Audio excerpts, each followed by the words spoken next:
ხვალ არჩევნების მეორე ტური გაიმართება. 12 ივლისს 8 თვითმმართველი ქალაქი მერს 13 მუნიციპალიტეტი კი გამგებელს აირჩევს. აჭარაში განმეორებითი არჩევნები ბათუმში, ქობულეთსა და ხულოში ჩატარდება. ბათუმის მერობის კანდიდატებია ქართული ოცნებიდან გიორგი ერმაკოვი, ნაციონალური მოძრაობიდან გიორგი დიასამიძე, ქობულეთის გამგებლობის კანდიდატებია ქართული ოცნებიდან სულხან ევგენიძე, ნაციონალური მოძრაობიდან რეზო ხარაზი. ხულოს გამგებლობის კანდიდატები პატრიოტთა ალიანსიდან ემზარ ბოლქვაძე, ქართული ოცნებიდან ბესიკ ბაუჩაძე არიან. არჩევნების მეორე ტურს 59 ადგილობრივი და 32 საერთაშორისო ორგანიზაცია დააკვირდება.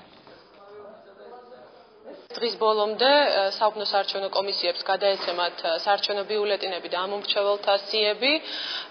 ამომრჩევლებს ექნებათ შესაძლებლობა, რომ მშვიდ და ორგანიზებულ გარემოში გააკეთონ თავიანთი არჩევანი და ამისთვის ყველანაირ პირობას შეუქმნის 28 საოლქო და 1525 საუკუნო საარჩევნო კომისია.